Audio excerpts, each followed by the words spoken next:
Some sad news in the world of wrestling today is the great Iron Sheik has passed away. Iron Sheik is the only Iranian-born champion in WWE history, winning the title in 1983. His real name is Hossein Khosrov Ali Fasadi.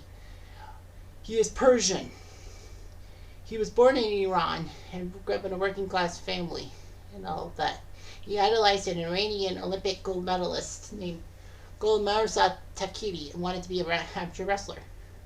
He actually competed for a spot on Iran's Greco-Roman team for the 1968 Summer Olympics, but then moved to the United States and became assistant coach of 2 U.S. Olympic squads, which was amazing, helping out with Dan Gable, among other things. Anyway, Iron Sheik was invited to become a professional wrestler by Fern Gagne, and he wrestled in AWA, the American Wrestling Association, for 7 years. He first was a face, but then he became a heel known as the Sheik. Like the original Sheik, he was the Iron Sheik. He took his signature look. He shaved his head bald, grew a traditional buffalo mustache, added wrestling boots with the toe curled up, and he would introduce Persian clubs and all that. He would fight in Japan for a little bit, and then was part of World Wrestling Federation from 1979 to 1980, having a fight with Bob Backlund at Madison Square Garden, but lost a 30-minute battle with him. He left in 1980, going to Jim Crockett Promotions, then Mid-South Wrestling, then Championship Wrestling, to Georgia Championship Wrestling, and then came back into the WWF in 1983 and shocked everyone by beating up Bob Backlund for the World Heavyweight belt. Anyway, Backlund had a chance to beat the Sheik, Iron Sheik, in December 1983, but unfortunately he had a weakened neck, and Sheik capitalized by using the camel clutch, which actually forced Backlund's manager Arnold Scotland to throw in the towel and forfeit the championship. Backlund would get his revenge on his supposed manager in 1993 by putting him in the chicken wing. Anyway, Iron Sheik and Backlund would fight at house shows, but no key decisions and all that. He would basically defeat jobbers. However, shockingly, on January 23rd, 1984, he was supposed to face Backlund at Madison Square Garden in a rematch. Unfortunately, Backlund was replaced by Hulk Hogan, and Hulk Hogan somehow came out of Iron Sheik's camel clutch. Now, of course, there's some footage in WWE has edited, because unfortunately when Sheik starts to put Hulk Hogan in the camel clutch, it does not look good. But anyway, Hogan shocked everyone by getting out of the camel clutch by picking up Sheik and putting him into the turnbuckle, and then doing the whole atomic leg drop, and launched Hulkamania. Iron Sheik said that Fern Gagne, who was part of AWA, offered him $100,000 to break Hogan's leg and return to the WWE with the AWA with the WWF title, but it was actually disputed. And you know how Iron Sheik and Hogan were. And then Iron Sheik would face Sergeant Slaughter in some matches, and then he found a weird tag team with Nikolai Volkov, both of them portraying wrestlers of enemy states, Iran and Russia, respectively, to the United States in the 1980s. And somehow won the WWF World Tag Team Championships from the U.S. Express, that being Barry Windham and Mike Rotundo, at WrestleMania 1, thanks to Classy Friday Blassie's cane. The regular entrance would consist of waving the Iranian and Soviet flags, Volkov singing the Soviet national anthem, and then Sheik would say, Iran #1, Russia #1, USA, Patui. And it got major heat from the crowd and all of that. So anyway, he actually was part of Hulk Hogan's Rockin' Wrestling, the cartoon on CBS, voiced by Aaron Kincaid. But, you know, Iron Sheik was a decent guy.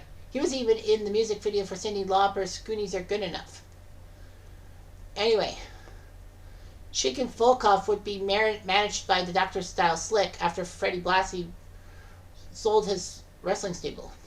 Iron Sheik was part of WrestleMania 2 in the 20-man Battle Royal but was eliminated by Bruno Sammartino. Unfortunately, his WWF career would actually be ruined in 1987 when he and Hacksaw Jim Duggan were both arrested for DUI, and also they had cannabis and cocaine. Unfortunately, the WWF had issue because Duggan and Sheik were supposed to be rivals, and they were in the same thing and all that. Duggan would leave WWF, Sheik would be released. However, before the Sheik was released, he and Nikolai Volkov beat the Killer Bees at WrestleMania 3. So he would come back a few times, but didn't really compete much. He went to WCW for a little bit. He went back to WWF in 1991, becoming Colonel Mustafa and joining Sergeant Slaughter and General Adnan to try to be powerful towards Hulk Hogan and all that. So anyway, Mustafa was, well, he was named Colonel Mustafa, and he was in a 3-on-2 match with Slaughter and Adnan to face Hulk Hogan and the Ultimate Warrior. But they lost the match, and then somehow Slaughter had a face turn after SummerSlam. Mustafa still aligned with Adnan, but he was made mid-class. And Colonel Mustafa / Sheik was part of the 92 Royal Rumble match for the WWE title, but he lost. Sheik would take some wrestling stuff and all that, and would make sporadic appearances in the WWE. He would actually manage the Sultan for a while, who actually was soon to be Rikishi. So anyway, he was part of the Gimmick Battle Royal, the infamous Gimmick Battle Royal of WrestleMania 17, which was considered as one of the best WrestleManias, if not the best WrestleMania of all time. Iron Sheik ended up winning it, despite Bobby the Brain Heenan's comments and saying, by the time Iron Sheik gets down to the ring, it'll be WrestleMania 38, or something like that. Sheik was actually cheered as a fan favorite, even though that he was supposed to be filling this. He did win the fight, but Sergeant Slaughter put him in a Cobra Clutch. Iron Sheik was inducted to the WWE Hall of Fame in 2005, before WrestleMania 21, and he made a very funny promo and all the Hall of Fame speech. He made some good Hall of Fame speeches and all that.